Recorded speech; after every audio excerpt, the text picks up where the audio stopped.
Hello my dear students, welcome back to my YouTube channel magnetic tutorial.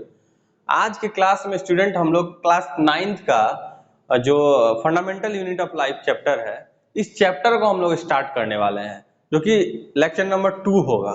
Lecture number 1 हम लोगों ने video में देख चुका है, तो आप लोग वीडियो अगर नहीं देखे हैं लेक्चर 1 का तो डिस्क्रिप्शन में लिंक दिया हुआ होगा, आप लोग जाके वहां से लेक्चर 1 को देख सकते हैं। सो हम लोग लेक्चर 2 को आज स्टार्ट करने वाले हैं। अगर आप सभी ने चैनल को सब्सक्राइब नहीं किया है तो चैनल को जाके पहले सब्सक्राइब कर दें, ताकि आपको लेटेस्ट अपडेट मिलता रहे। तो हम लोग अब वीडियो को स्टार्ट करते हैं। तो स्टूडेंट यहाँ पे हम लोग आगे बढ़ते हैं। तो ये लेक्चर 2 है, तो स्ट्रक्चर ऑफ बैक्टीरिया यहाँ से हम लोग स्टार्ट करेंगे। इसके पहले टॉपिक में आप लोग देख सकते हैं, मैं थोड़ा यहाँ पे दिखा देता हूँ। ये प्रोकैरियोटिक यूकैरियोटिक के बारे में हमने देखा था, ठीक है स्टूडेंट। तो ये सब कुछ पॉइंट्स थे, आप लोग देखे होंगे या फर्स्ट वीडियो जाके देख सकते हैं, वहां मैंने डिटेल्स में सभी पॉइंट्स को समझाया है। इसके पहले भी मैंने 15 स्लाइड कम से कम पूरे फर्स्ट लेक्चर में बताया हुआ है, तो आप लोग वहां से जाके देख सकते हैं। तो हम लोग अब लेक्चर 2 की तरफ बढ़ते हैं। तो ये स्ट्रक्चर ऑफ बैक्टीरिया के बारे में स्टूडेंट हम लोग देख रहे थे। थोड़ा सा यहाँ पे बैक्टीरिया के बारे में भी हम लोग देखेंगे कि स्ट्रक्चर ऑफ बैक्टीरिया होता कैसा है। तो स्टूडेंट यहाँ पे देखिए, ये हुआ बैक्टीरिया, ठीक है। तो इसमें कुछ पार्ट्स दिए हुए हैं, इनका जानना जरूरी है। बैक्टीरिया में आप पहले हम लोग लेयर वाइज स्टार्ट करते हैं। एक तो प्लाज्मा मेम्ब्रेन जो अंदर की तरफ होगा स्टूडेंट, जो दिख रहा है आप लोग को। उसके बाद सेल वॉल, उसके बाहर वाला लेयर कैप्सूल या फिर स्लाइम लेयर। मतलब यहाँ पे 3 लेयर बन रहे हैं स्टूडेंट, ठीक है। जैसा कि हम लोगों में पाया जाता है प्लाज्मा मेम्ब्रेन या फिर सेल मेम्ब्रेन, और प्लांट्स में स्टूडेंट सेल वॉल भी पाया जाता है और सेल मेम्ब्रेन। और यहाँ 3 लेयर हम लोग दिख रहे हैं, ठीक है। तो ये हुआ यहाँ का, ये बैक्टीरिया का साइटोप्लाज्म। साइटोप्लाज्म तो सबको पता है। प्लाज्मिड यहाँ पे स्ट्रक्चर एक दिया हुआ है। फ्लैजेलम दिया हुआ है, इसको फ्लैजेला बोलते हैं, ठीक है, जब एक से ज्यादा हो।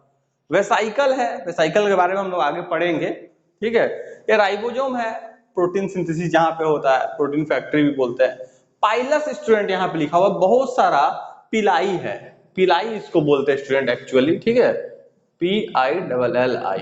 तो स्टूडेंट यहाँ पे पिलाई मतलब बहुत सारा पिलाई, इसलिए पाइलस। मतलब फ्लैजेला को अगर मैच किया जाए पिलाई के साथ तो लगभग बोले तो फंक्शन लगभग सेम ही यहाँ पे हम लोग बोल सकते हैं। एक सीलिया भी आता है, ठीक है स्टूडेंट।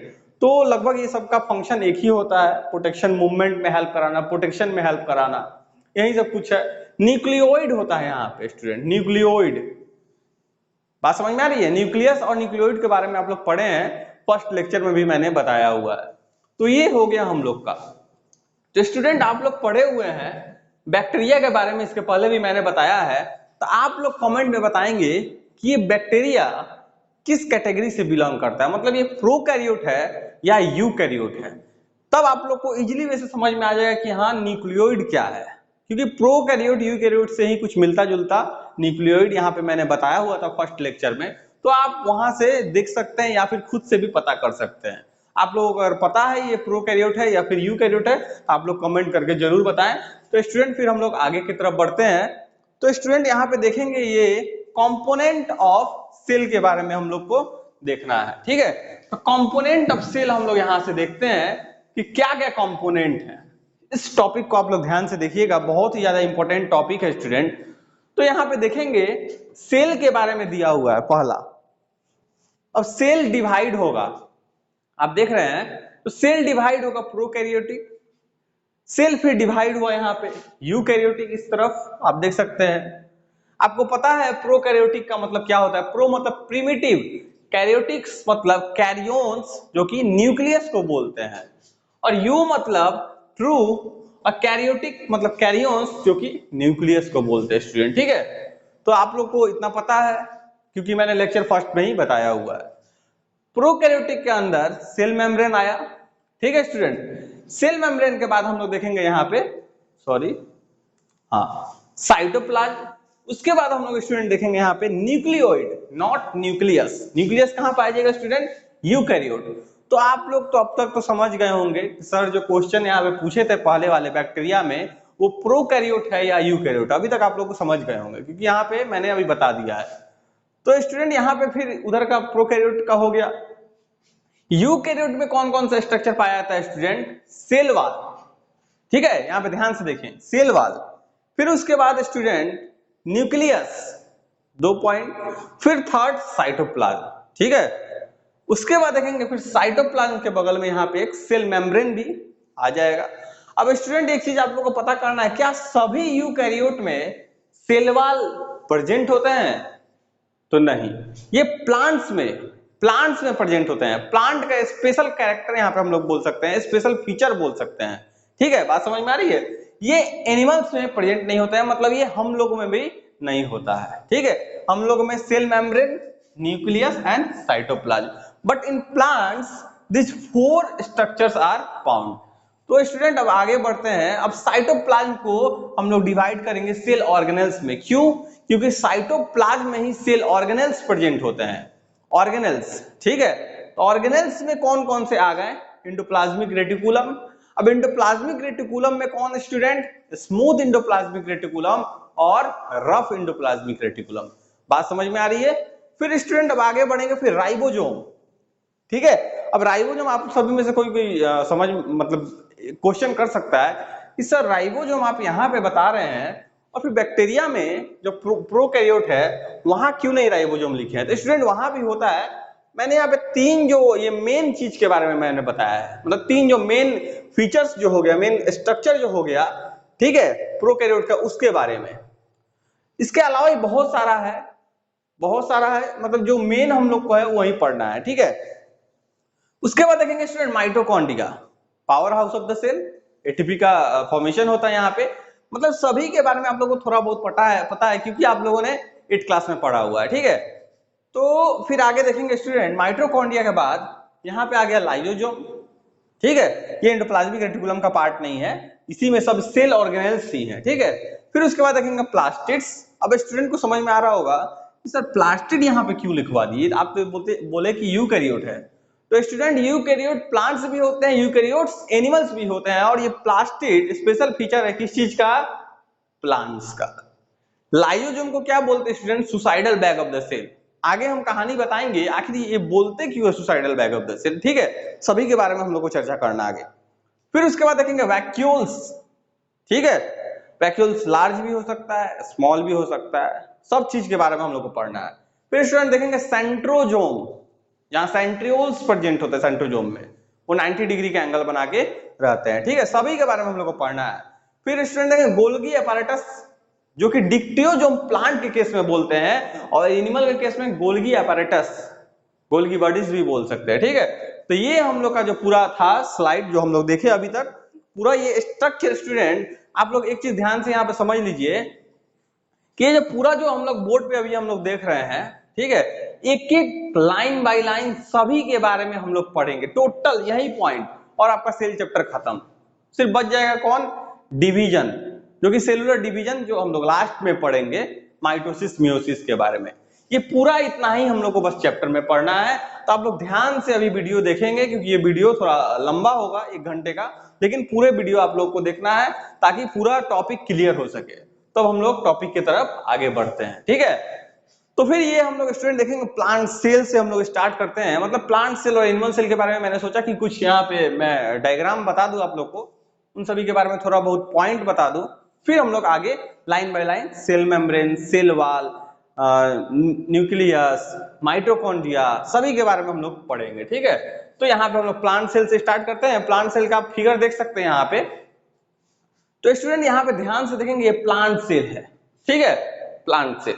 तो प्लांट सेल में आप देख रहे हैं ये जो इतना बड़ा सा स्ट्रक्चर जो आपको दिख रहा है, ये क्या है स्टूडेंट?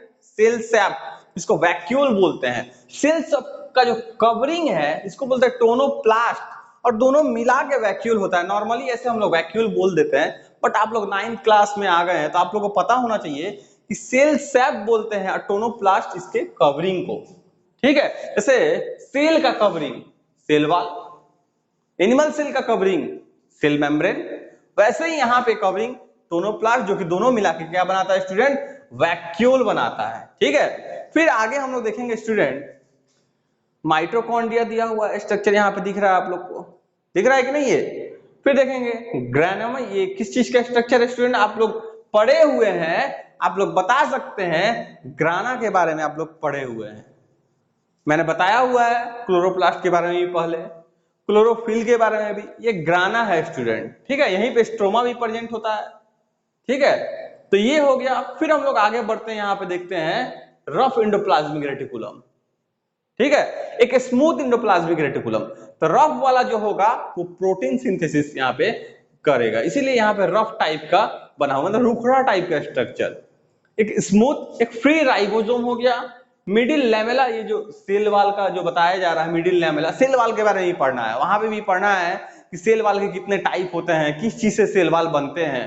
इतना नॉर्मली दिख रहा है यहाँ पे कि हाँ इतना बस स्ट्रक्चर है, बट पढ़ना सभी के बारे में है, ठीक है।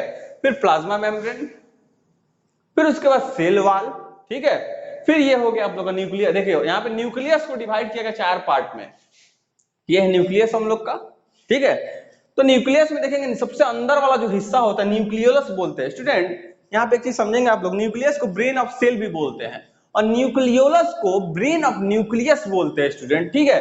तो ये न्यूक्लियोप्लाज्म हो गया, जो साइटोप्लाज्म यहाँ हम लोग पढ़ते हैं वही चीज सेम न्यूक्लियोप्लाज्म, मतलब एकदम कॉपी है सेल और न्यूक्लियस का, एकदम कॉपी बोल सकते हैं। सेल में साइटोप्लाज्म तो यहाँ न्यूक्लियोप्लाज्म, ठीक है। सेल में यहाँ न्यूक्लियस बोलते हैं, ब्रेन ऑफ सेल, यहाँ न्यूक्लियोलस को बोलते हैं। बात समझ में आ रही है। ये न्यूक्लियर पोर हो गया, ठीक है। और ये न्यूक्लियर इन्वेलप जो टू मेम्ब्रेनस में डबल मेम्ब्रेनस होता है, लिखा हुआ टू इन मेम्ब्रेन, तो इसको हम डबल मेम्ब्रेनस बोल सकते हैं। ये स्मूथ इंडोप्लाज्मिक रेटिकुलम, यहाँ रफ देखे थे हम लोग स्टूडेंट। फिर यहाँ पे देखेंगे साइटोप्लाज्म, ये साइटोप्लाज्म हो गया, मतलब वैक्यूल भी साइटोप्लाज्म में प्रेजेंट होता है, न्यूक्लियस भी साइटोप्लाज्म में प्रेजेंट होता है, सभी चीज साइटोप्लाज्म में ही प्रेजेंट होता है। साइटोप्लाज्म में ही सेल ऑर्गेनेल्स होते हैं और उन्हीं सभी सेल ऑर्गेनेल्स का हम लोग को स्टडी करना है आगे। कोई अगर बोले कि साइटोप्लाज्म का स्टडी करना है तो फिर वो 9th क्लास में नहीं आएगा। साइटोप्लाज्म बस 2 लाइन हम लोग को थोड़ा बहुत जानना है कि हाँ ये जेली लाइक स्ट्रक्चर होता है, इसमें सेल ऑर्गेनेल्स पाए जाते हैं, ठीक है। पढ़ना किसके बारे में, इन सभी सेल ऑर्गेनेल्स के बारे में। यहाँ पे हम लोग देख सकते हैं माइक्रोट्यूब्यूल्स लिखा हुआ है, ठीक है, इनके बारे में भी हम लोग आगे चर्चा करेंगे। माइक्रोफिलामेंट्स कुछ दिए हुए हैं जिसको एक्टिन फिलामेंट्स यहाँ पे हैं। तो जो भी यहाँ पे हम लोग स्ट्रक्चर दिख रहे हैं सभी के बारे में स्टूडेंट हम लोग चर्चा करने वाले हैं। तो आप लोग ध्यान से एक बार फिगर को देख लीजिए या फिर फिगर को यहाँ पे स्टॉप करके भी आप लोग देख सकते हैं। तो स्टूडेंट यहाँ पे हम लोग आगे बढ़ेंगे, जो हम लोग का नेक्स्ट टॉपिक यहाँ पे हम लोग देख रहे हैं एनिमल सेल, ठीक है। तो एनिमल सेल का यहाँ पे हम लोग स्ट्रक्चर देखने वाले हैं कि एनिमल सेल कैसा होता है। प्लांट सेल हम लोग देख चुके हैं, तो एनिमल सेल पे हम लोग आते हैं अब, ठीक है। तो ये रहा एनिमल सेल। तो एनिमल सेल में यहाँ पे हम लोग देख सकते हैं थोड़ा सा स्ट्रक्चर, यहाँ पे जो भी ऑर्गेनेल्स दिए हुए हैं वो ज्यादा दिए हुए हैं, तो वाकई में ज्यादा होते हैं। माइटोकॉन्ड्रिया वहां भी मिलते हैं, माइटोकॉन्ड्रिया यहाँ भी है। प्लाज्मा मेम्ब्रेन हो गया, यहाँ पे सेल वॉल एब्सेंट होगा, ठीक है स्टूडेंट, इस चीज को आप लोग ध्यान में रखिएगा। यहाँ पे लाइन बाय लाइन एक बार हम देख लेते हैं। Absorption at the base of microvilli, exocytosis होता है, हम लोग को 2 पॉइंट पढ़ना है, इंडोसाइटोसिस और एक्जोसाइटोसिस, आगे हम बताएंगे। सेक्रेटरी वेसिकल हो गया, गोल्गी वेसाइकल्स हो गया, गोल्गी apparatus हो गया, जो डिक्टियोजोम हम लोग वहां पे देखे थे प्लांट्स के केस में, ठीक है। माइक्रोफिलामेंट वहां भी था, यहाँ भी है। रफ इंडोप्लाज्मिक रेटिकुलम वहां भी था, यहाँ भी है। राइबोसोम भी था, माइटोकॉन्ड्रिया भी और प्लाज्मा मेम्ब्रेन भी। फिर इधर साइटोप्लाज्म, न्यूक्लियोप्लाज्म, वही चीज, न्यूक्लियस वाला ये स्ट्रक्चर बताया जा रहा है। एक ये जो आपको थ्रेड लाइक स्ट्रक्चर दिख रहा है क्रोमेटिन की तरह, यही क्रोमेटिन ही है, ठीक है। तो nuclear envelope, nuclear pore, nucleolus, nucleoplasm, total मिलाकर न्यूक्लियस हो गया हम लोग का। ये जो दिख रहा है 2 सेंट्रियोल्स एट 90 डिग्री एंगल्स, मैं कुछ देर पहले ही बताया था। वहीं सेंट्रोजोम के बारे में यहाँ पे बताया जा रहा है। फ्री राइबोसोम जो फ्री होते हैं यहाँ पे। लाइजोसोम के बारे में दिख रहा है, suicidal bag of the cell बोलते हैं। माइक्रोट्यूब्यूल्स वहां भी देखे थे, smooth endoplasmic reticulum, pinocytotic vesicle और पिनोसाइटोटिक वेसाइकल, ठीक है। तो ये फॉर्मेशन हो रहा है यहाँ पे और ये पिनोसाइटोटिक वेसाइकल बन के अंदर आ गया, मतलब यहाँ से, ठीक है। तो हम लोग पिनोसाइटोटिस साइटोसिस और फैगोसाइटोसिस दोनों स्ट्रक्चर को पढ़ने वाले हैं आज के ही लेक्चर में। तो वीडियो को आगे बढ़ाते हैं, माइक्रोविलस है, माइक्रोविलाई भी बोलते हैं, ठीक है। तो हम लोग वीडियो को अब आगे बढ़ाते हैं यहाँ से। तो आप लोग ये फिगर को एक बार ध्यान से देख सकते हैं। फिर हम लोग नेक्स्ट पॉइंट की तरफ यहाँ पे बढ़ते हैं स्टूडेंट, जो हम लोग का आएगा plasma membrane and the cell membrane. ठीक है, बहुत इंपॉर्टेंट है, आप लोग ध्यान से वीडियो को देखिएगा। तो यहाँ पे देखेंगे स्टूडेंट, फर्स्ट हम लोग का जो है it is a living thin elastic membrane.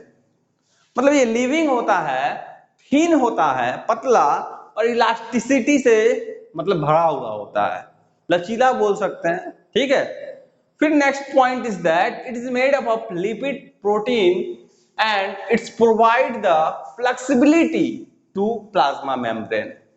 इसके अंदर क्या होता है स्टूडेंट, किस चीज से बना हुआ होता है, लिपिड से, और किससे, प्रोटीन से। ये बहुत मतलब बोल सकते हैं कि लगभग बार क्वेश्चन ये सब पूछा जाता है, किस चीज से बना हुआ है, कैसा स्ट्रक्चर होता है, इसका मेन फंक्शन क्या होता है, यही सब क्वेश्चन घुमा घुमा के बार बार एग्जाम में आते हैं। ठीक है, तो हूबहू तो क्वेश्चन आएगा नहीं कि एनसीईआरटी में जो दिया हुआ वहीं वैसा नहीं आता है स्टूडेंट।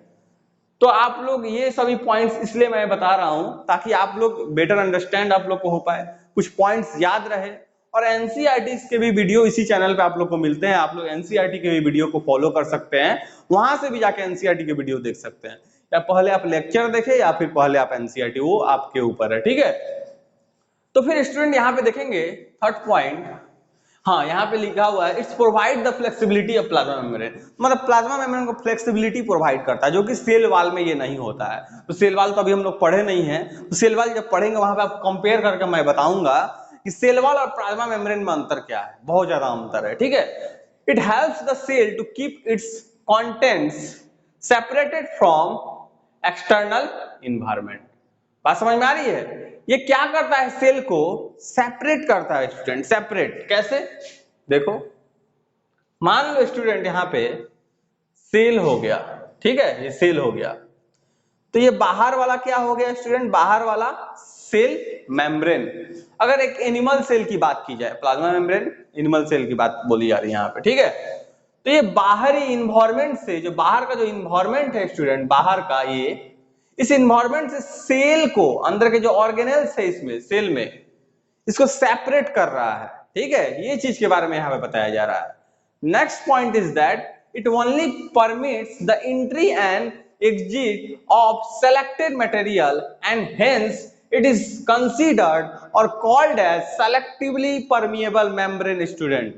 इसको selectively permeable membrane बोलते हैं, क्यों, because it selects the particles, select करेंगे ये जो प्लाज्मा मेम्ब्रेन है। क्यों सेलेक्ट करेंगे, क्योंकि कौन सा पार्टिकल्स को अंदर आना है, किसको बाहर जाना है, ये सेलेक्ट करता है कौन, plasma membrane. Hence it is known as selectively permeable membrane. ठीक है, इतना समझ में आ गया, सेलेक्ट करना और परमिशन देना, ये हो गया।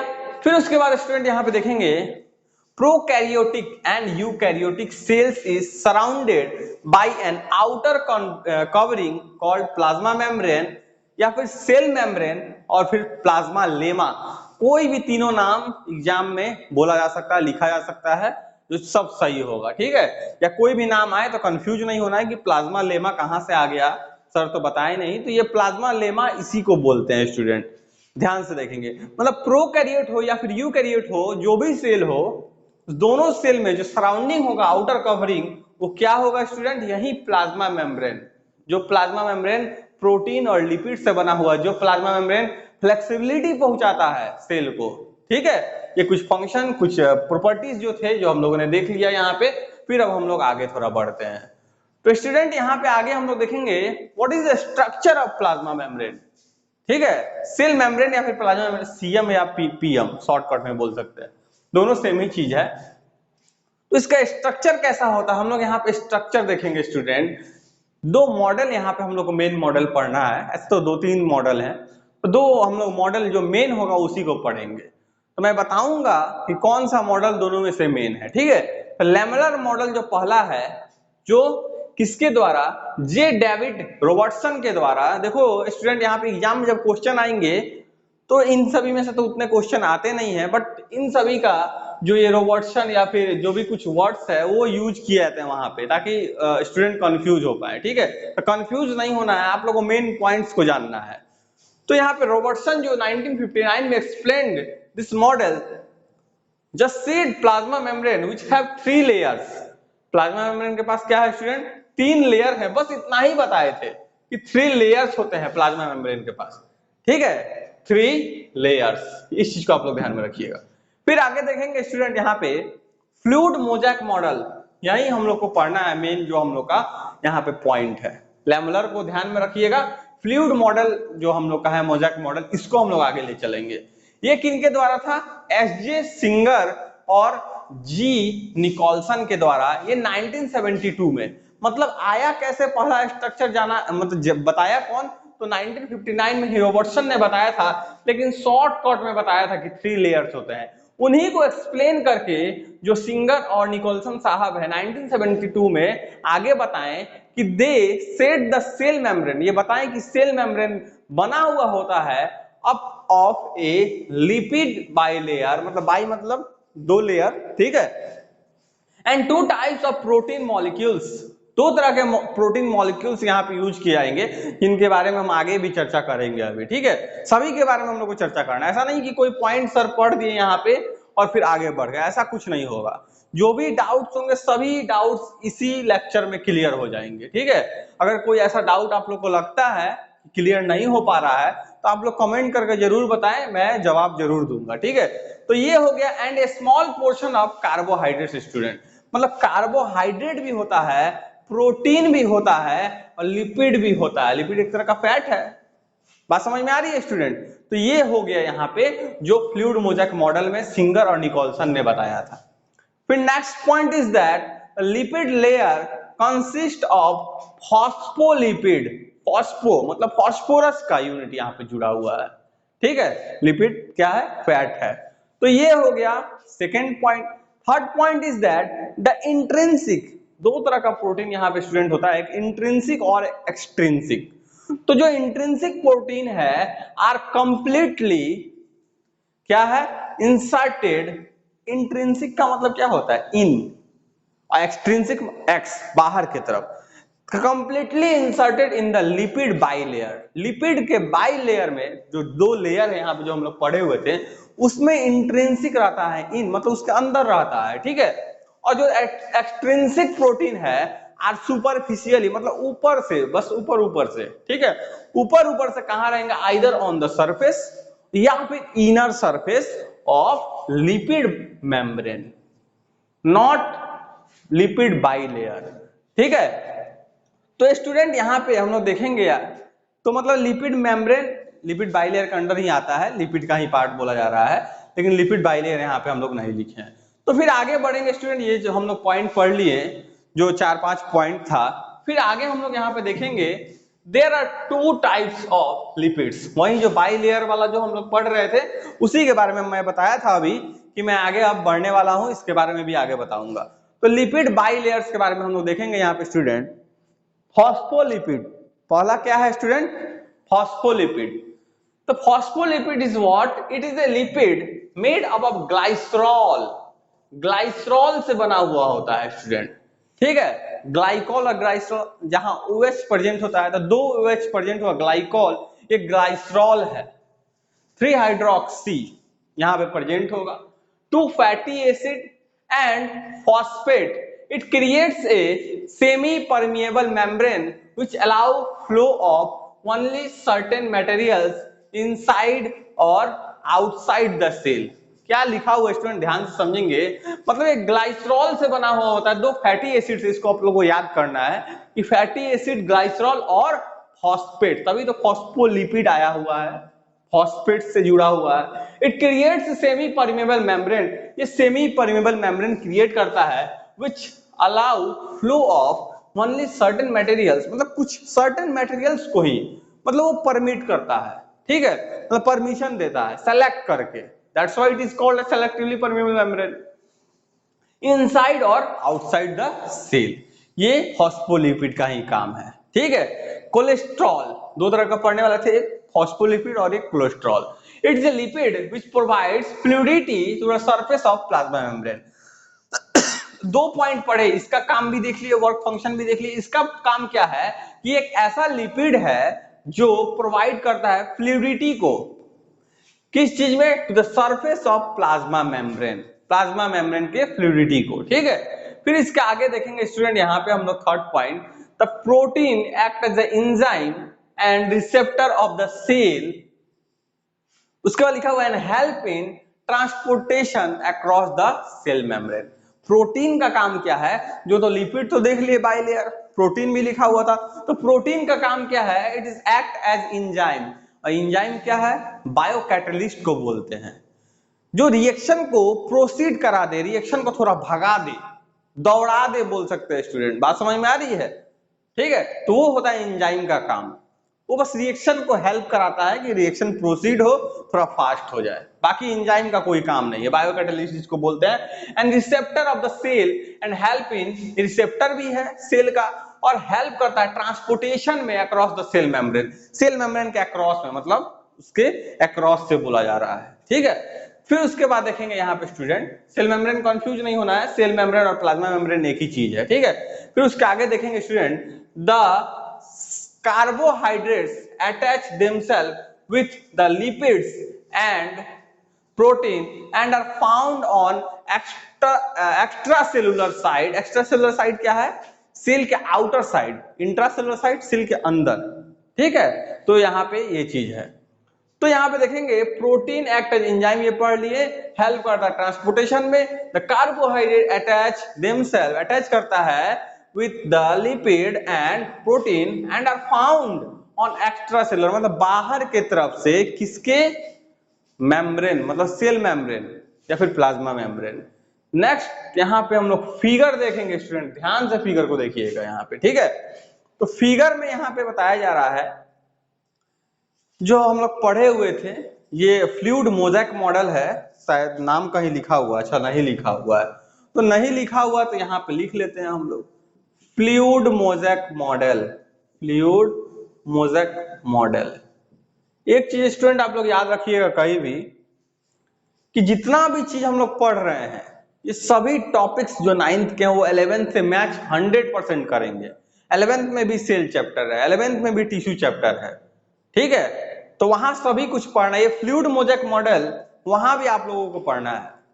तो सब कुछ अभी से अगर आप लोग प्रिपेयर कर लेते हैं मेरे इस नोट्स के द्वारा, इस प्रेजेंटेशन के द्वारा, तो आप लोग बहुत ही ज्यादा बेनिफिशियल होंगे आगे चल के, ठीक है। तो इस चीज सबको भी आप लोग ध्यान में रखिएगा। तो फ्लूइड मोज़ेक मॉडल में आप देख सकते हैं, ग्लाइकोलिपिड हो गया, ये branching carbohydrate portion of protein which act as antigen हो गया, हाइड्रोफिलिक हेड। स्टूडेंट एक चीज समझेंगे यहाँ पे, हाइड्रोफिलिक और हाइड्रोफोबिक दो पार्ट होता है। फिलिक का मतलब होता है लव, और हाइड्रो का मतलब यहाँ पे होता है वाटर, मतलब वाटर लविंग, ठीक है। वो हेड है यहाँ पे फॉस्फोलिपिड का।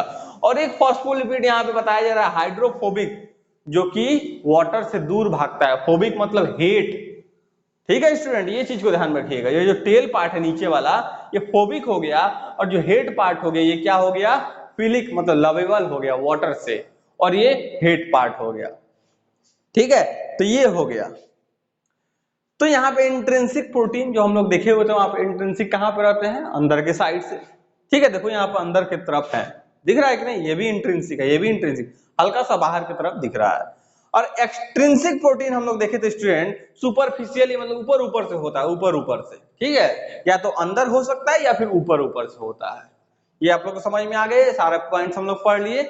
आप लोग यहाँ पे पूरे पॉइंट्स को देख सकते हैं, थोड़ा सा इसको इरेज कर देते हैं, फिर हम लोग टॉपिक को आगे बढ़ाते हैं स्टूडेंट, ठीक है। तो यहाँ पे स्टूडेंट हम लोग देखेंगे, एक चीज यहाँ पे हम लोग को देखना है कि स्टूडेंट ये जो जो कुछ वर्ड्स लिखे हुए हैं स्काई ब्लू कलर से, ये शायद ब्लर आ रहे हैं, क्योंकि मैंने अभी जस्ट देखा है वीडियो में, तो इनको मैं एक बार पढ़ देता हूँ। The proteins act as enzymes and receptor of the cell and help in transportation across the cell membrane। ये हो गया दो लाइन। और the carbohydrates attach themselves with the lipid and protein and are found on extracellular side of the membrane। ये तो हम लोग अभी समझ चुके थे, मैंने एक बार इसलिए पढ़ दिया क्योंकि ये जो चार लाइन जो है ये ब्लर आ रहे हैं वीडियो में, उसके लिए सॉरी। फिर हम लोग वीडियो को आगे बढ़ाते हैं। तो यहाँ पे हम लोग स्टूडेंट देखेंगे, ये हम लोग का है फंक्शन ऑफ प्लाज्मा मेम्ब्रेन। हम लोगों ने क्या देखा है, स्ट्रक्चर, अब हम लोग देखेंगे फंक्शन, ठीक है। तो फंक्शन के बारे में यहाँ पे हम लोग देखेंगे बेसिकली तो स्टूडेंट यहाँ पे ध्यान से आप लोग समझिएगा। First point is that individuality of a cell is maintain by the plasma membrane. किसके द्वारा मेंटेन किया था इंडिविजुअलिटी को? प्लाज्मा मेम्ब्रेन के ही द्वारा। Second point is that it provide shapes to the cell. या किसको प्रोवाइड करता है? किस चीज को? शेप को। ठीक है, शेप टू द सेल मतलब पूरे सेल को शेप प्रोवाइड करता है। कौन? Plasma membrane. ठीक है, फिर उसके बाद देखेंगे it protects the cell from injury. Mechanical injury वगैरह हो गया तो ये प्रोटेक्ट भी करता है, प्रोटेक्शन में हेल्प करता है बोल सकते हैं। It act as channel between inner and मतलब इनर और बाहर बोल सकते हैं, inner cell materials and surrounding outer environment. मतलब बाहर और इनर मटेरियल्स के एक तरह से बोल सकते हैं पैसेज या फिर चैनल, चैनल का यहाँ पे काम करता है। ठीक है, जो हम सेलेक्टिवली परमेबल मेम्ब्रेन का बात बोल रहे थे वही चीज के बारे में यहाँ पे बताया जा रहा है, उसी को थोड़ा दूसरे वर्ड्स में लिखा हुआ है। It allows the entry and exit of selected substance and thus is selectively permeable।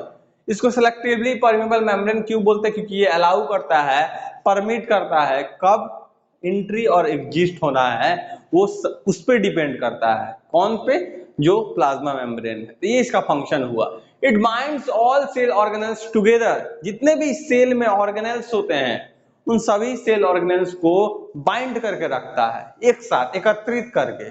कौन? सेल मेम्ब्रेन या फिर प्लाज्मा मेम्ब्रेन। फिर उसके बाद स्टूडेंट देखेंगे विद साइटोप्लाज्म। ठीक है, साइटोप्लाज्म के साथ the junction of plasma membrane keep the cell together. जो प्लाज्मा मेम्ब्रेन का जो जंक्शन है, कवरिंग है, वो सेल्स को एक साथ कवर किए रखता है। मतलब जैसे मान लो स्टूडेंट यहाँ पे ये एक सेल हो गया, ये एक सेल हो गया, ठीक है, ये एक सेल हो गया, ये एक सेल हो गया, ये हो गया, बहुत सारा मतलब सेल एक हम बता देते हैं ओवल सा सेल लेके। सेल तो इलोंगेटेड भी होता है, ओवल भी होता है, कॉन्वेक्स भी होता है, बहुत तरह का होता है। हम लोगों ने तो फिगर को, सभी फिगर को देखा है लेक्चर 1 में।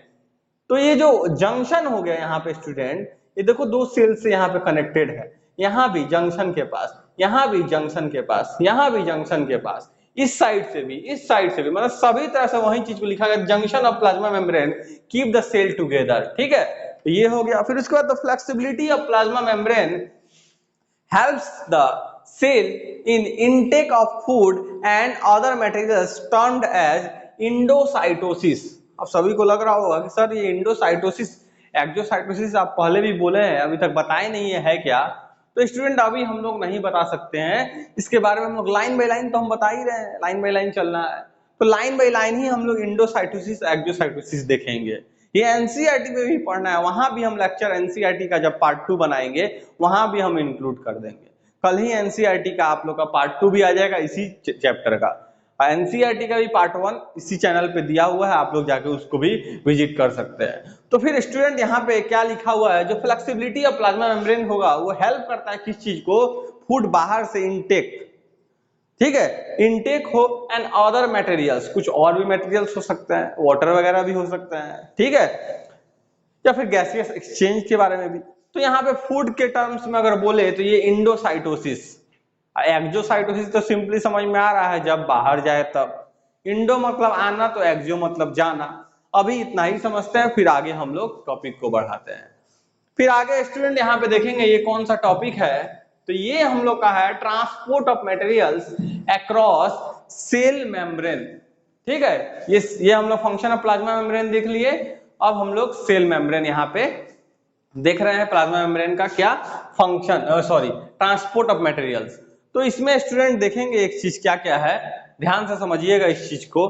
फर्स्ट पॉइंट आपका लिखा हुआ है cell membrane allow the movements of material by 3 mechanism. 3 mechanism पढ़ना है, ध्यान से समझना है, एकदम आसान है, पूरे समझ में आ जाएगा क्योंकि मैं यहाँ पे फिगर से इजिली वे से आप लोग को समझाऊंगा। क्या है स्टूडेंट, 3 यहाँ पे ट्रांसपोर्ट होता है, 3, एक पैसिव, एक्टिव और एक बल्क। तो सभी को हम लोग को पढ़ना आज के लेक्चर में, ठीक है। तो आप लोग ध्यान से समझिएगा व्हाट इज पैसिव ट्रांसपोर्ट। तो पैसिव में क्या होता है, 2 पार्ट है, पहले हम लोग 2 पार्ट को पढ़ेंगे फिर हम लोग आगे बढ़ेंगे स्टूडेंट। तो पहला पार्ट यहाँ पे आप लोग देख रहे हैं डिफ्यूजन, ये हो गया डिफ्यूजन, और दूसरा पार्ट हो गया हम लोग का ऑस्मोसिस, ये हो गया ऑस्मोसिस। ठीक है, इतना समझ में आ गया। ये पैसिव का है, ऐसे होगा, ये थोड़ा ऊपर नीचे हो गया है। ठीक है स्टूडेंट, ये पैसिव का हो गया। उसके बाद स्टूडेंट यहाँ पे देखेंगे the process by which a substance solid liquid और gas uniformly spreads into an another substance by a random movement of particles from a region of higher concentration to a region of lower concentration, that is called as diffusion। क्या बोलते हैं उसको student? Diffusion बोलते हैं। और just ऐसा ही similarly सिर्फ वो लिक्विड में अगर हो तो वो osmosis. It's means that osmosis is a part of diffusion. Okay, तो ऑस्मोसिस क्या है? द डिफ्यूजन ऑफ वाटर और solvents through a semi permeable membrane, यहाँ पे स्टार नहीं होगा, ठीक है, एक ही साथ है, semi permeable membrane from A solution of lower concentration, ये भी स्टार नहीं होगा, गलती से ये आ गया है। ठीक है, यहां पे स्टूडेंट एक चीज समझेंगे कि सर बताए हैं कि दोनों लगभग सेम है, सिर्फ लिक्विड में होगा, बोले हैं अभी, सच है बात।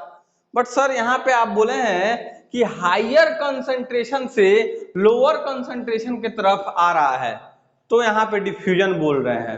तो सर यहाँ पे आप लोअर कंसंट्रेशन से हायर कंसंट्रेशन क्यों लिखे हैं? तो स्टूडेंट यहाँ पे समझेंगे लोअर कंसंट्रेशन ऑफ सॉल्यूट लिखा हुआ है, this is solute, and this is higher concentration of water here. Solute is just inversely proportional to water. You can say that concentration of solute is inversely proportional to concentration of solvent or water. This is the exact meaning what I say. Okay, तो ये हम लोग यहाँ पे देख रहे हैं, यहाँ पे थोड़ा सा ब्लर आ रहा है फ्लैश के कारण, ठीक है, ये थोड़ी परेशानी हो रही होगी आपको, तो यहाँ पे कंसंट्रेशन हम लोग लिख देते हैं। तो concentration of solute is inversely proportional to concentration of solvent और water. It's means that when concentration increases of solute then automatically solvent part will be decrease। Inversely का मतलब होता है जब एक बढ़े तो दूसरा घट जाएगा, और डायरेक्टली प्रोपोर्शनल अगर हो जाए तो एक बढ़ेगा तो दूसरा भी बढ़ेगा, एक घटेगा तो दूसरा भी घटेगा। ठीक है स्टूडेंट, तो यहाँ पे इनवर्सली है, ये बढ़ा तो ये घटा, अगर ये घटा तो ये बढ़ जाएगा, तो जस्ट अपोजिट है। तो मैंने जानबूझ के यहाँ पे दोनों पॉइंट्स को लिखा हुआ है ताकि आप लोग कंफ्यूज ना हो, क्योंकि सभी बुक्स में सभी जगह पे एनसीईआरटी पढ़ लो या कोई भी बुक पढ़ लो या यूट्यूब पे कहीं भी देख लो, सभी को एक ही चीज बताएंगे कि हायर कंसंट्रेशन से लोअर कंसंट्रेशन की तरफ गया तो डिफ्यूजन, और ऑस्मोसिस में भी वही चीज बोल देंगे, हायर से लोअर। बात सही है, लेकिन स्टूडेंट यहाँ पे कंफ्यूजन हम लोग को क्लियर करना है ताकि आगे कभी कंफ्यूजन ही ना हो। तो यहाँ पे ये देख रहे हैं कि हायर कंसंट्रेशन से लोअर कंसंट्रेशन, ये वाटर को दर्शा रहे हैं यहाँ पे, या फिर किसी भी चीज को, सॉलिड लिक्विड गैस में भी हो सकता है, ठीक है। और यहाँ पे सॉल्यूट को, यहाँ सॉल्वेंट बोले थे, यहाँ पे सॉल्यूट को बोल रहे हैं, तो जस्ट बात ऑपोजिट ही ना हुआ। अगर लोअर कंसंट्रेशन ऑफ सॉल्यूट है, हायर कंसंट्रेशन ऑफ सॉल्वेंट या फिर वाटर, तो मतलब यहाँ भी वही हो गया, हायर कंसंट्रेशन से लोअर कंसंट्रेशन की तरफ ही बढ़ेगा। ठीक है, अगर आप सॉल्यूट लिख रहे हैं तो आपको लोअर टू हायर लिखना पड़ेगा, इस चीज को आप लोग ध्यान में रख सकते हैं, इस चीज को आप यहां भी लिख सकते हैं। बात समझ में आ रही है? डिफ्यूजन का ही एक पार्ट है ऑस्मोसिस। एक चीज याद रखना है आप लोग को कि कंफ्यूजन हो रहा होगा कि सर डिफ्यूजन ऑस्मोसिस एक ही चीज बता रहे हैं, तो क्या एक ही लिख सकते हैं? तो नहीं, एक नहीं लिख सकते, यहाँ पे सॉलिड लिक्विड गैस तीनों में होता है, यहाँ पे सिर्फ लिक्विड में होता है स्टूडेंट, सिर्फ वाटर में देखो लिखा हुआ है। तो सर इसको याद कैसे रखेंगे? तो इजीली फॉर्मूला है, ऐसे वाटर को क्या बोलते हैं स्टूडेंट? H2O बोलते हैं ना, H2O। O देखो यहाँ आ रहा है, तो O से क्या होता है स्टूडेंट? ऑस्मोसिस होता है। बस ये याद हो गया अगर, तो फिर जस्ट इसका ऑपोजिट डिफ्यूजन बोल देंगे। ठीक है, वहां भी लिक्विड होता है लेकिन तीनों है वहां पे, यहाँ सिर्फ ये है अकेला, तो ऑस्मोसिस से वाटर का रिलेशन है। इसको अब याद रहेगा, अब तो कभी भूलोगे नहीं। तो हम लोग ये पैसिव प्रोसेस के अंडर में दो पार्ट्स को पढ़ लिए। अब पैसिव के बारे में ही पढ़ेंगे, आखिर एक्चुअली पैसिव प्रोसेस है क्या? सर इतना ही है क्या? तो नहीं, इतना ही नहीं है, ये बस दो डिफिनीशन हम लोग पढ़े हैं। ठीक है, ये बहुत ज्यादा इंपॉर्टेंट डिफिनीशन था, क्योंकि क्लास 10th में भी जो लेक्चर्स के वीडियो अपलोड किए गए हैं वहां भी इनका डिस्कशन करना पड़ा मुझे। तो अभी से अगर आप लोग पढ़ लेते हैं तो क्लास 10th में फिर आप लोग को सोचना नहीं पड़ेगा, लगेगा अरे ये तो पढ़ा ही हुआ है। इसीलिए आप लोग को पूरा वीडियो देखेंगे तो आप लोग को समझ में आ जाएगा। तो आगे की तरफ हम लोग बढ़ते हैं यहाँ से, ठीक है। तो हम लोग इरेज कर देते हैं इसको। तो स्टूडेंट यहाँ पे अब हम लोग आगे की तरफ बढ़ते हैं। अब हम लोग पढ़ेंगे टाइप्स ऑफ सॉल्यूशन, ठीक है।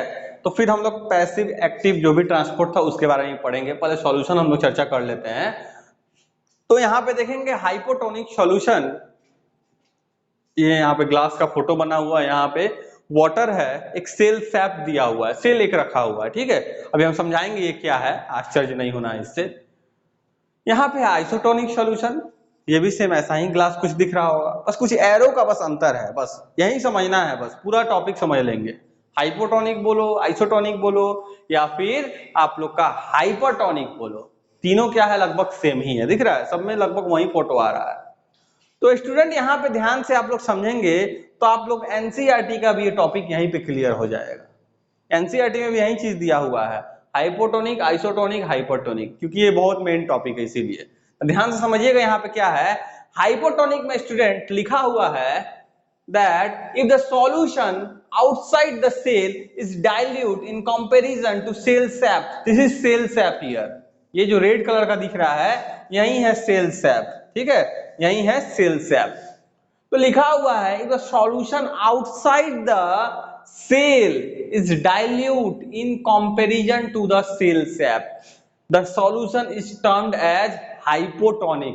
मतलब सेल में जो कंसंट्रेशन ऑफ वाटर होगा इसका कंसंट्रेशन, और बाहरी का जो मीडियम ये कंसंट्रेशन जो दिख रहा है वाटर जो लिखा हुआ है, ये बाहरी वाला ज्यादा होगा किसके कंपेयर में, ये सेल सैप के कंपेयर में। स्टूडेंट बात समझ में आ रही है।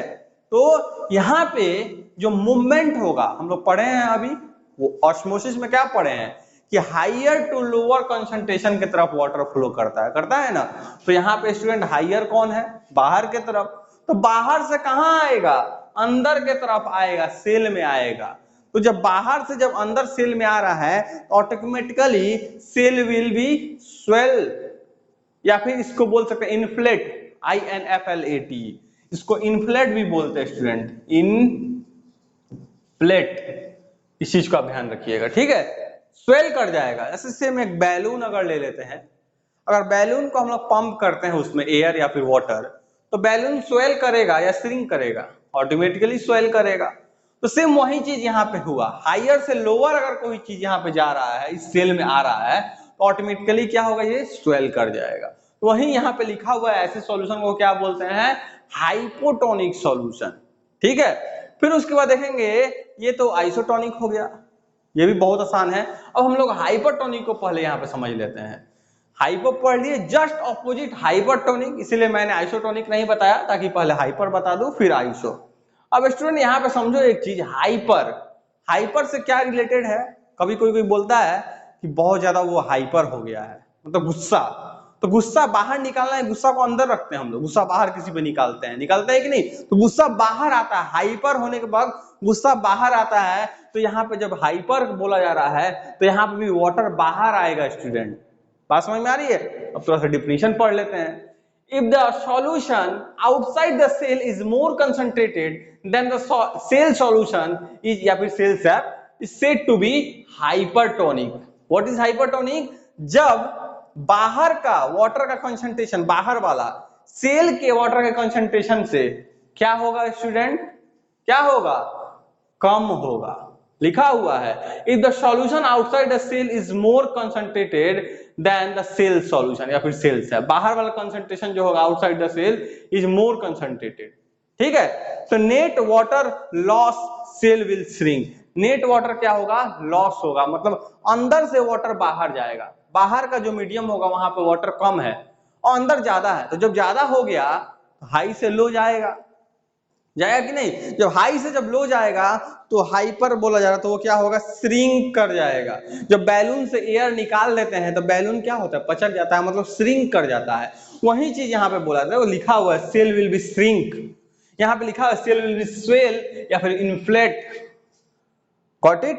तो फिर अब हम लोग आइसोटोनिक देखेंगे। अब सबको लग रहा होगा कि सर दो चीज तो बता दी, अब आइसोटोनिक क्या होगा। तो यहाँ पे देखो लिखा हुआ है नो नेट लॉस और गेन, ना ही लॉस होगा ना ही गेन होगा, मतलब जितना आएगा उतना ही जाएगा। डिफिनीशन देख लो, if the concentration of solution outside the cell is similar to the cell shape, मतलब अंदर भी उतना ही है बाहर भी उतना ही है। देखो यहाँ पे मैंने जो फिगर यहाँ पे ड्रॉ किया हुआ है, तो यहाँ पे एक एरो बाहर गया, एक एरो बाहर गया, दो वाटर मॉलिक्यूल को मैंने दिखाया कि बाहर, और दो फिर दिखाया कि दो अंदर। तो दो गया दो आया, क्या फर्क पड़ा, जितना आया उतना गया। बात समझ में आ रहा है। तो वही चीज यहाँ पे नो नेट लॉस। और एक चीज स्टूडेंट यहाँ पे बहुत सारे क्वेश्चन अराइज किए जाते हैं, आपको पूछा भी जाएगा या कोई कंफ्यूज करने के लिए पूछ सकता है। तो जब भी कोई पूछे आप लोग को ध्यान देना है कि वो किस चीज के बारे में आपसे पूछ रहे हैं, नेट लॉस के बारे में या फिर नेट गेन के बारे में। नेट वर्ड आना चाहिए, नेट मूवमेंट आना चाहिए, क्योंकि रिजल्टेंट हमको निकालना है लास्ट वाला कि क्या हो रहा है, कितना आ रहा है कितना जा रहा है, उसके बाद माइनस प्लस करके क्या हो रहा है, वो हुआ नेट मूवमेंट। ठीक है, इस चीज पे आप लोगों को गौर करना है। ऐसे कोई पूछे कि किधर से जाता है भाई वाटर, तो आप लोग को डायरेक्ट ऐसे ही नहीं बोल देना है कि अंदर से बाहर जाएगा या फिर बाहर से अंदर आएगा, ऐसे नहीं बोलना है। बोलना है कि नेट मूवमेंट होगा, ठीक है, तब बोलना है। तो ये हो गया, हम लोग समझ लिए हाइपरटोनिक, हाइपोटोनिक, आइसोटोनिक, तीनों पार्ट समझ लिए। इसमें हम लोग देखे क्या कि स्वेल कर रहा है मतलब बाहर से अंदर आ रहा है। इसमें देखे क्या कि अंदर से बाहर जा रहा है, मतलब हाइपर मतलब गुस्सा, मतलब अंदर से बाहर निकाल दिया सभी वाटर को, ठीक है, तो सेल श्रिंक कर गया। यहाँ देखे क्या बराबर है भाई, आइसो का मतलब ही होता है सिमिलर, आइसो मतलब बराबर। आप लोग पढ़े होंगे केमिस्ट्री में आइसो बार और आइसोटोप, पढ़े हैं कि नहीं, तो वही चीज आइसो वर्ड यहाँ पे आया हुआ है। तो ये स्टूडेंट आप लोग समझ गए सभी को। और हाँ एक चीज, ये जो सॉल्यूशन जो हम लोग पढ़ रहे हैं, जो ऑस्मोसिस होता है, ये कंसंट्रेशन ग्रेडियंट को फॉलो करता है। इट्स फॉलो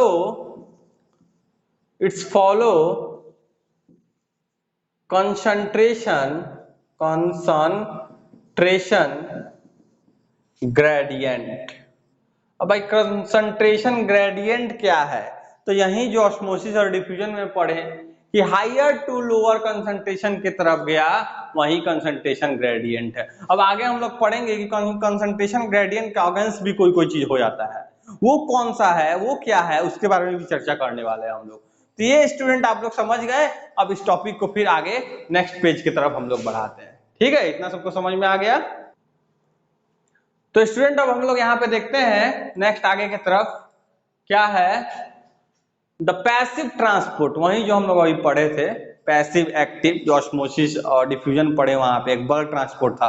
तो हम बताए थे कि तीनों के बारे में पढ़ना है, तो ये हम लोग एक देख लिए से अभी इंडोसाइटोसिस बोल रहे हैं, हाइपोटोनिक सॉल्यूशन, हाइपरटोनिक और आइसोटोनिक सॉल्यूशन के बारे में। अब हम लोग मेन पॉइंट पे आते हैं कि पैसिव ट्रांसपोर्ट क्या है। तो passive transport does not utilise energy. Main point यहाँ पे ध्यान रखिएगा हरदम कि ये एनर्जी का रिक्वायरमेंट इसमें नहीं होता, not required energy, not utilise energy, that is known as passive transport. मतलब ऑस्मोसिस डिफ्यूजन में क्या नहीं होता है, एनर्जी का रिक्वायरमेंट नहीं होता है, ठीक है, ये बहुत बड़ा पॉइंट है। And that's why it is slow process, ये बहुत स्लो होता है स्टूडेंट, बहुत ज्यादा स्लो, ठीक है। तो ये हो गया ट्रांसपोर्ट अक्रॉस ए कंसंट्रेशन ग्रेडियंट। देखो यहाँ पे लिखा हुआ है जो कंसंट्रेशन ग्रेडियंट को फॉलो करता है, ये बताएं कंसंट्रेशन ग्रेडियंट के बारे में, बात वहीं आ गया। And does not involve use of carrier protein. आप लोगों को यहाँ पे बताएंगे कैरियर प्रोटीन क्या है। कैरियर प्रोटीन का कब बताएंगे, जब यहाँ पे कैरियर प्रोटीन यूज होगा। यहाँ यूज नहीं होगा तो सिंपली हम लोग को पढ़ना है कि कैरियर प्रोटीन यूज नहीं हो रहा है, मतलब प्रोटीन इनके साथ नहीं है यहाँ पे, ठीक है, इस प्रोसेस में नहीं है। तो ये यहाँ पे हो गया, एक जगह आएगा इसके बाद हम लोग जहाँ पे पढ़ेंगे जहाँ कैरियर प्रोटीन भी यूज होगा, फिगर से समझेंगे हम लोग सभी चीज को। तो आप लोग ध्यान से समझते चलिए। फिर उसके बाद है आपका यहाँ पे डिफ्यूजन। तो डिफ्यूजन ऑस्मोसिस हम लोग पढ़ लिए थे अभी, बट उसको थोड़ा सा एक बार और हम यहाँ पे दिखाना चाहेंगे ताकि आप लोग और बेटर क्लियर हो पाए। ये डिफ्यूजन और ये ऑस्मोसिस, ठीक है। तो यहाँ पे स्टूडेंट देखेंगे इस साइड हम लोग डिफ्यूजन की तरफ क्या लिखा हुआ है, it can occur in any medium, मतलब सॉलिड, लिक्विड और गैस, ठीक है। फिर उसके बाद लिखा हुआ है it is the movement of a substance from the region of its higher concentration to the region of its lower concentration and its follow the concentration gradient. लिखा हुआ है यहाँ पे, देखो वही चीज को फॉलो करता है, ठीक है। तो जब इसमें लिख ही दिया है पैसिव ट्रांसपोर्ट में, तो पैसिव में ही तो ये दोनों आता है, तो ये भी जरूर करेगा। बात समझ में आ रही है। Third point is that it may occur without semi permeable membrane, ये बिना सेमी परमेबल मेम्ब्रेन के भी अकर कर सकता है, ये प्रोसेस हो सकता है। अब हम लोग देखेंगे किधर, ऑस्मोसिस सभी को पता है, सबको लग रहा होगा सर अभी पढ़ाए हैं फिर क्यों बता रहे हैं, तो पता है, बट यहाँ पे जानना कुछ पॉइंट था जो लिखा हुआ था, जो मैंने लिखा था, और सोचा कि मैं ये भी बता दूं ताकि बेटर क्लियर होगा, क्योंकि ये पॉइंट्स 9th 10th में आते रहेंगे ऐसे, ठीक है। It can occur in only in liquid water में। It is the movement of water molecules from the region of its higher concentration to a region of its lower concentration. अब सबको लगेगा सर वहां पे आप बोले थे कि लोअर कंसंट्रेशन, तो स्टूडेंट आपको याद होगा कि वहां पे मैंने क्या लिखा था, lower concentration of solute to higher concentration of solute.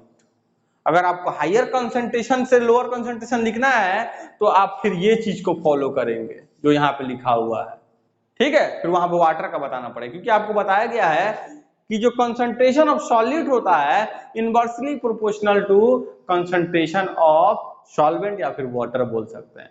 जितना कंसंट्रेशन सॉल्यूट जितना मिलाएंगे, जितना सॉल्यूट डालेंगे, सॉल्यूट का कंसंट्रेशन बढ़ेगा, वाटर का कंसंट्रेशन घट जाएगा। स्टूडेंट कोई एक बीकर ले लो, बीकर, ठीक है, उस बीकर में HCl मिलाना स्टार्ट कर दो, 5 ml 10 ml 15 ml 25 ml, होगा कि नहीं, मिलाते रहो मिलाते रहो। तो वहां पे क्या हो रहा है, सॉल्यूट है, सॉल्यूट कभी भी कम मात्रा में होता है, पहले से वहां पे क्या है, वाटर है ज्यादा मात्रा में, तो उसको सॉल्वेंट बोलेंगे। तो सॉल्यूट का मात्रा क्या हो रहा है, बढ़ रहा है, तो वाटर का मात्रा भी घटेगा कि नहीं।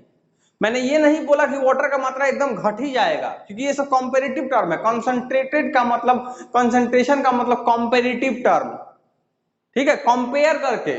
मैं यहाँ पे समझा देता हूं आपको, एक चीज यहाँ पे आप लोग देख सकते हैं, मान लो ये A है, ये B है और ये C है, तीनों में वाटर का मात्रा क्या है, सेम है, ठीक है।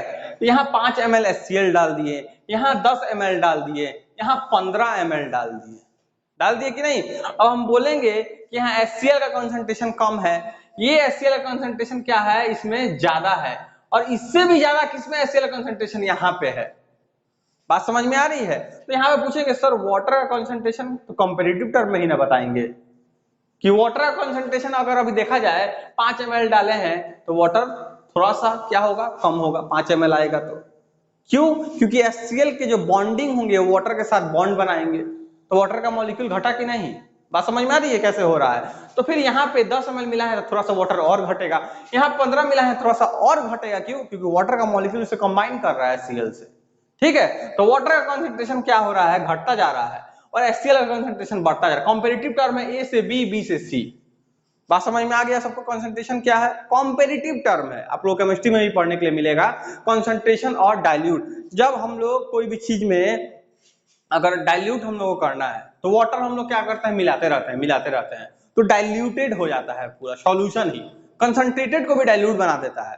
तो कंपैरेटिव टर्म है, ये आप लोग केमिस्ट्री में भी पढ़ सकते हैं। तो हम लोग आगे बढ़ते हैं, बायोलॉजी की तरफ देखते हैं। तो ये हम लोग पढ़ लिए यहाँ पे। Third point is that semi permeable membrane is required, यहाँ पे जरूरी है, नेसेसरी रिक्वायर्ड, एकदम जरूरी है, ठीक है। यहाँ पे इसके बिना भी हो सकता है, मतलब ये बोल रहा है कि चलो भाई तुम सेमी परमेबल मेम्ब्रेन हो या नहीं हो हमको फर्क नहीं पड़ता, हम तुम्हारे बिना भी अकर करते हैं। कौन बोल रहा है, डिफ्यूजन। बट ऑस्मोसिस बोल रहा है मुझे सेमी परमेबल मेम्ब्रेन चाहिए तभी हम अकर करेंगे। बात समझ में आ रही है। तो ये चीज यहाँ पे हो गया। एक आसान सा एग्जांपल आप लोग दे सकते हैं स्टूडेंट डिफ्यूजन के बारे में, कि डिफ्यूजन आप लोग लाइफ में बहुत जगह पे देखे होंगे। नॉर्मल सा एग्जांपल दे सकते हैं, क्या है डिफ्यूजन, गैसेस का एक्सचेंज होना, जो कि CO2 O2 का एक्सचेंज होना हम लोग के बॉडी में होता है कि नहीं। कहाँ पे, लंग्स के अल्वियोली में। सिंपली अगर देखें कोई परफ्यूम अगर लगा के कहीं फंक्शन में गए हुए हैं तो बहुत जल्दी परफ्यूम मतलब लगता है कि हाँ ये बगल वाला परफ्यूम लगाया हुआ, कैसे, तो जो परफ्यूम जो एक जगह पे स्प्रे करता है अपने बॉडी में, वहां हायर कंसंट्रेशन है कि नहीं। जहां पे स्प्रे कर रहा है वहां हायर है, ठीक है, और जहां नहीं कर रहा है, जो ये रूम हो गया मान लो खाली है, तो लोअर है। कोई आया यहाँ पे, तो मुझे पता चल गया कि ये परफ्यूम लगा। कैसे? उसके बॉडी में हाइयर कंसंट्रेशन ऑफ मॉलिक्यूल्स किस चीज का है, परफ्यूम का, वो हाइयर से लोअर की तरफ फ्लो करना स्टार्ट कर देगा पूरे रूम में, तो बहुत जल्दी पता चल जाता है। एक कोना में भी कोई रहे तो पता चल जाता है कि हाँ परफ्यूम लगाया हुआ है। तो ये है डिफ्यूजन। बात समझ में आ गया आपको? तो आगे फिर हम लोग बढ़ते हैं। अब तो आगे स्टूडेंट यहाँ पे देखेंगे, इसको इरेज हम लोग कर देते हैं।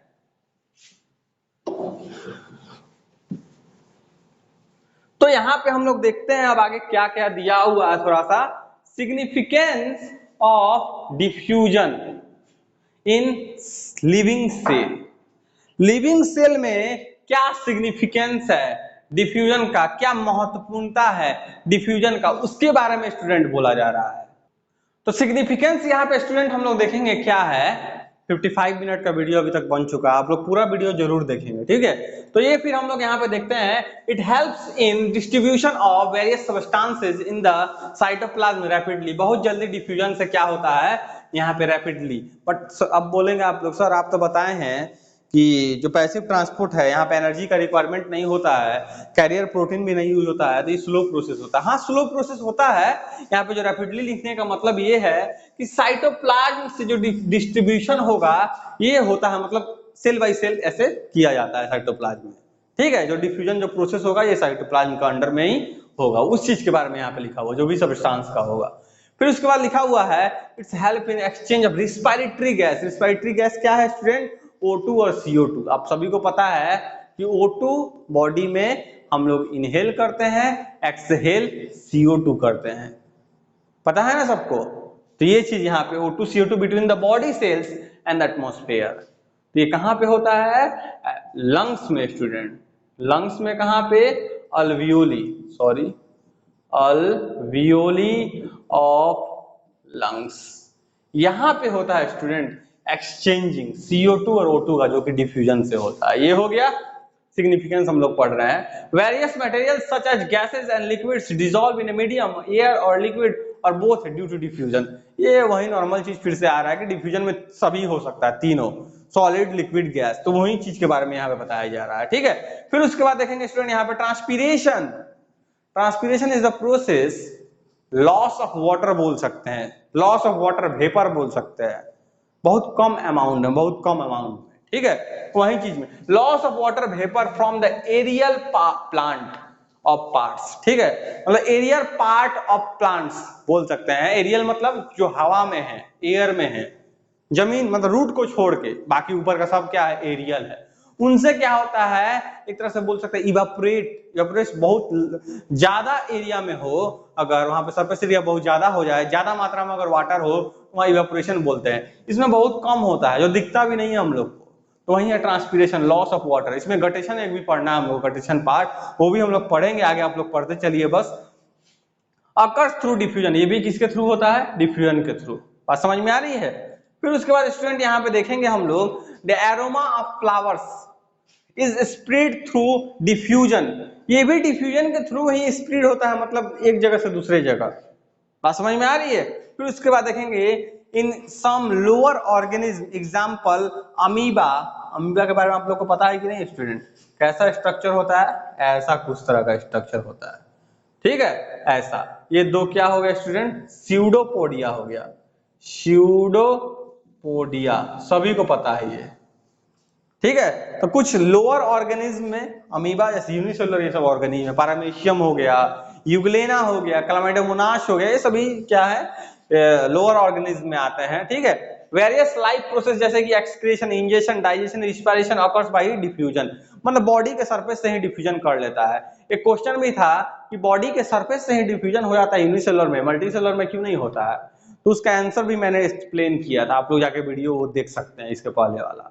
क्यों? क्योंकि यहाँ पे जो यूनिसेलुलर जो ऑर्गेनिज्म है माइक्रोस्कोपिक होता है, बहुत छोटा होता है, उसका पूरा होल बॉडी इन्वायरमेंट से ही घिरा हुआ रहता है, तो इजीली डिफ्यूजन यहाँ पे कर लेता है। जो भी लाइफ का प्रोसेस होता है लगभग प्रोसेस डिफ्यूजन के थ्रू ही कर लेता है, लेकिन हम लोग के बॉडी में जो भी प्रोसेस है डिफ्यूजन के थ्रू इनसफिशियंट है, हो नहीं सकता है, ठीक है। तो यहाँ पे हम लोग ये सभी पॉइंट्स को पढ़ लिए। Significance of diffusion in living cell हम लोग देख लिए, ये है सिग्निफिकेंस। अब फिर हम लोग आगे की तरफ बढ़ते हैं। आगे हम लोग क्या देखेंगे स्टूडेंट? यहाँ पे टाइप्स ऑफ ऑस्मोसिस। तो हम लोग मतलब लाइन बाय लाइन ही पढ़ रहे हैं, डिफ्यूजन पढ़े, फिर अब ऑस्मोसिस के बारे में थोड़ा देखते हैं कि ऑस्मोसिस क्या है। तो यहाँ पे देखेंगे ऑस्मोसिस यहाँ पे दो तरह का हम लोग को पढ़ना है, दो क्या क्या होगा, एक इंडो और एक फिर एक्सो। ठीक है, तो देखो स्टूडेंट यहाँ पे हम लोग देखते हैं क्या क्या है। इंडो ऑस्मोसिस कुछ देर पहले ही हम लोग पढ़े हैं कि नहीं, इंडोसाइटोसिस एक्सोसाइटोसिस बताए थे, उसी से समझ लो यहाँ पे कुछ रिलेटेड टर्म है। ठीक है, हम समझाते हैं, फिर इंडोसाइटोसिस एक्सोसाइटोसिस भी बताएंगे। तो एक्सो ऑस्मोसिस और इंडो ऑस्मोसिस में क्या अंतर है। इंडो का मतलब ही समझ में आ रहा है, इंडो अंदर के तरफ, the movement of solvent into the cell across a semi permeable membrane when the cell is placed in a hypotonic solution। अब सबको समझ में आ रहा है हाइपोटोनिक, हाइपरटोनिक क्या था, यहां से समझ में आ रहा होगा सबको। हाइपरटोनिक में अगर रखा जाए तो मूवमेंट ऑफ सॉल्वेंट किधर होगा स्टूडेंट, किधर होगा, सेल के तरफ, इनवर्ड होगा। ठीक है, इसी को बोलते हैं Indo osmosis. For example swelling of resin, किसमिस। अगर हम यहाँ पे एग्जाम्पल ले, मान लेते हैं ये एनसीईआरटी में भी दिया हुआ है, ऐसे एनसीईआरटी का जो पार्ट 2 आएगा उसमें पूरा वेल एक्सप्लेन करके मैं बताऊंगा, बट अभी थोड़ा सा एग्जाम्पल के रूप में यहाँ बता देता हूँ। मान लो ये वाटर हो गया, यहाँ पे रेजिन रख देते हैं हम लोग। ठीक है, कैसा सॉल्यूशन है, हाइपोटोनिक, हाइपोटोनिक सॉल्यूशन है। तो यहाँ पे क्या होगा, जो भी बाहर वाटर मॉलिक्यूल्स हैं, ये जो बाहर वाटर के मॉलिक्यूल्स है H2O, H2O ये रेजिन है, तो H2O का कंसंट्रेशन क्या होगा, ज्यादा होगा बाहर, और इसके अंदर का जो H2O होगा उसका कंसंट्रेशन रेजिन के अंदर का, किशमिश के अंदर का, वो होगा कम। तो बाहर से अंदर की तरफ जाएगा कि नहीं, higher to lower concentration gradient को फॉलो करेगा, करेगा कि नहीं, ये पैसिव ट्रांसपोर्ट है। तो वही चीज यहाँ पे हम लोग पढ़ रहे हैं। तो हायर से जब लोअर जाएगा तो ये क्या होगा, जो रेजिन होगा वो फूल जाएगा, स्वेल कर जाएगा, इन्फ्लेट कर जाएगा, करेगा कि नहीं। और ये ब्रस्ट भी हो सकता है, ब्रस्ट भी हो सकता है, लेकिन अगर यहीं प्लांट के सेल की बात की जाए तो वहां ब्रस्ट नहीं हो सकता। ये क्वेश्चन यहाँ पे आप लोग से, why in plant cell, why in plant cell the osmosis, sorry, when osmosis happen या फिर वो इंडो हो या फिर ऑस्मो, मान लो इंडो का ही बात करते हैं, mainly endo osmosis, endo osmosis, there is no burst of cell. Plant की बात की जा रही है, वहां पे सेल का ब्रस्ट नहीं होगा, but it is vice versa in animal cell. Animal cell में अगर उतना ही टाइम पे रखा जाए तो ये ब्रस्ट हो जाएगा, और यही प्लांट सेल में ब्रस्ट नहीं होगा, यहाँ पे ब्रस्ट हो जाएगा। क्यों, वाई, ये आप लोग का क्वेश्चन है जो कि आप लोग कमेंट करके बताना है। ठीक है, पढ़ लेते हैं क्वेश्चन एक बार। प्लांट सेल में बोला जा रहा है ऑस्मोसिस होता है, मेनली इंडो ऑस्मोसिस की बात की जा रही है कि इंडो ऑस्मोसिस जो होता है वहां पे there is no burst of cell, वहां पे सेल का ब्रस्ट नहीं होता है इंडो ऑस्मोसिस होने के बाद भी, बट ये एनिमल के सेल में ब्रस्ट होने का चांस है, उतना ही अगर टाइम में देखा जाए तो दोनों कंपेयर किया जा रहा है। ब्रस्ट तो ये भी होगा, मतलब अगर टाइम का बात किया जाए तब। तो ये आप लोग का आंसर इसका देना है, क्यों, आखिर ऐसा क्यों होता है। तो यहाँ पे इंडो ऑस्मोसिस हो गया, ये हम लोग पढ़ लिए। अब एक्सो ऑस्मोसिस की तरफ बढ़ते हैं, जस्ट इसका ऑपोजिट होगा। क्या होगा स्टूडेंट, ये हाइपरटोनिक सॉल्यूशन में रखा हुआ होगा। The movement of solvent out of the cell to surrounding medium across the semi membrane when a cell placed in hypertonic solution. Hyper मतलब क्या बताए थे, गुस्सा अगर हाइपर आ जाए तो बाहर गुस्सा निकलता है, गुस्सा को कोई जल्दी दाबता नहीं है। तो वही चीज यहाँ पे हम लोग देख रहे हैं। तो जब बाहर आएगा तो क्या होगा, श्रिंक कर जाएगा। तो रेजिन का अगर एग्जांपल दे तो यहाँ पे रेजिन अगर फिर से एक बनाते हैं, हाइपो, ये हाइपोटोनिक था, हाइपो, और ये हाइपर है। तो यहाँ पे रेजिन क्या होगा student, resin will be shrink, shrink होगा, और यहाँ पे क्या होगा, रेजिन स्वेल करेगा या फिर इन्फ्लेट करेगा। बात समझ में आ रही है सबको कि नहीं। तो फिर आगे हम लोग देखते हैं, लिखा हुआ है plant cell kept in hypertonic solution concentrated salt और शुगर सॉल्यूशन। प्लांट सेल को भी हम लोग रख के देख सकते हैं, ये भी एग्जांपल है एक्जोस्मोसिस का। वो भी क्या होगा, श्रिंक करेगा। ठीक है, तो ये आपका एक क्वेश्चन है जो आप लोग आंसर इसका आप लोगों को बताना है। तो इरेज करते हैं, फिर हम लोग आगे की तरफ बढ़ते हैं। तो स्टूडेंट यहाँ पे हम लोग इतना देख लिए, ठीक है। फिर हम लोग बढ़ते हैं आगे ऑस्मोसिस की तरफ। ये एक एग्जांपल हम यहाँ पे दिखाने वाले हैं कि ऑस्मोसिस कैसे होता है। आपको फिगर में यहाँ पे दिख रहा होगा, ये देखिए ऊपर की तरफ बढ़ रहा है, बढ़ रहा है कि नहीं। इधर वाला क्या हुआ, मीडियम नीचे आ गया, देखो ध्यान से दिख रहा है आप लोग को, ये ऊपर की तरफ बढ़ रहा है। क्यों, क्योंकि हायर से लोअर की तरफ फ्लो कर रहा है। आप लोग ध्यान से यहाँ से देख सकते हैं, हायर जो यहाँ पे ब्लू ब्लू पार्टिकल्स जो दिए हुए हैं, हायर से लोअर की तरफ फ्लो कर रहे हैं। ठीक है, तो ये हम लोग का हो गया हायर टू लोअर। वाटर की बात की जा रही है, जो ब्लू वाला जो पार्टिकल है ये वाटर है, जो ग्रीन वाला पार्टिकल है शुगर। तो ग्रीन पार्टिकल शुगर का इधर ज्यादा है, इधर कम है, तो ये शुगर इधर आएगा, वाटर का इधर ज्यादा था तो उधर जाएगा। बात समझ में आ रही है। यहाँ पे देखो higher water concentration, lower concentration of sugar. हम बताए थे कि वाटर का कंसंट्रेशन जब ज्यादा होगा तो सॉल्यूट का कंसंट्रेशन ऑटोमेटिकली कम होगा। तो ये है solute sugar, sugar is solute here.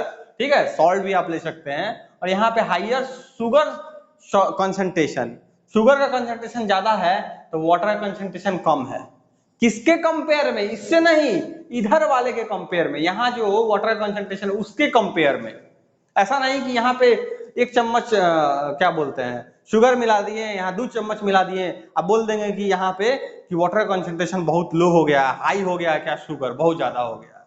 तो वैसा नहीं है, ये कंपेरेटिव टर्म है, अभी जस्ट बताए हैं आप लोग को, तो वही चीज यहाँ पे है। ठीक है, तो फिर हम लोग इसको आगे बढ़ते हैं। तो फिर आगे देखते हैं यहाँ पे क्या है स्टूडेंट, आगे की तरफ थोड़ा सा 1 मिनट। हाँ, सिग्निफिकेंस ऑफ ऑस्मोसिस। ये देखो ये फिगर दिख रहा होगा आपको। तो सिग्निफिकेंस ऑफ ऑस्मोसिस, ऑस्मोसिस का क्या महत्व है उसके बारे में आप लोग अभी जस्ट देखें डिफ्यूजन वाला, तो ऑस्मोसिस वाला भी थोड़ा पढ़ लेते हैं और वीडियो को यहीं पे आज एंड करते हैं, ताकि वीडियो बहुत ज्यादा बड़ा बन गया है।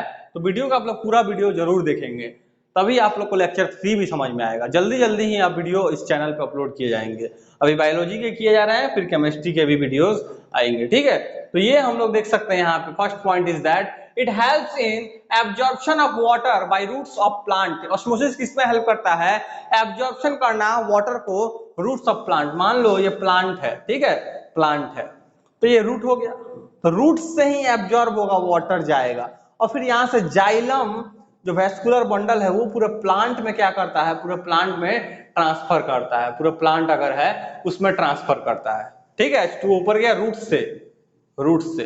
तो ये जो प्रोसेस है ये किससे होगा, ऑस्मोसिस से होगा स्टूडेंट, ऑस्मोसिस। ठीक है, उसके बाद फिर हम लोग देखेंगे यहाँ पे स्टूडेंट ध्यान से, it facilitates movement of water and minerals from one cell to another. एक सेल से दूसरे सेल में भी जाने का जो प्रक्रिया है ये ऑस्मोसिस से ही होगा। बात समझे, वो मिनरल का हो या फिर वो वाटर का हो। थर्ड पॉइंट क्या लिखा हुआ स्टूडेंट यहाँ पे, it helps the unicellular fresh water animals in absorption of water. ये लाइन पॉइंट एनसीईआरटी का है। एनसीईआरटी जब हम पढ़ाएंगे आप लोग देखेंगे, एनसीईआरटी में भी ये सेम पॉइंट लिखा हुआ है कि यूनिसेलुलर में जो मतलब सिंगल सेल वाले जो फ्रेश वाटर में रहने वाले जो एनिमल्स हैं वो भी वाटर का एब्जॉर्प्शन करते हैं, किससे, ऑस्मोसिस के प्रोसेस के थ्रू ही स्टूडेंट। तो ये आपका हो गया। आज हम लोग यहीं पे टॉपिक को एंड करते हैं, फिर हम लोग नेक्स्ट क्लास में बहुत जल्दी ही मिलेंगे। तो होप सो आपको वीडियो आप लोग को बहुत पसंद आया होगा, वीडियो अच्छा लगा होगा तो आप चैनल को सब्सक्राइब कीजिए ताकि आपको लेटेस्ट अपडेट मिलता रहे, क्योंकि लगातार जो भी वीडियोस होंगे आप अपलोड किए जाएंगे। ठीक है, तो आप लोग इसको वीडियो को देखे होंगे पूरा, तो चैनल को सब्सक्राइब कीजिए, लाइक कीजिए और इसको ज्यादा से ज्यादा शेयर कीजिए ताकि दूसरे स्टूडेंट्स तक भी ये पहुंच सके। ठीक है, तो हम लोग वीडियो को यहीं पे स्टॉप करते हैं स्टूडेंट।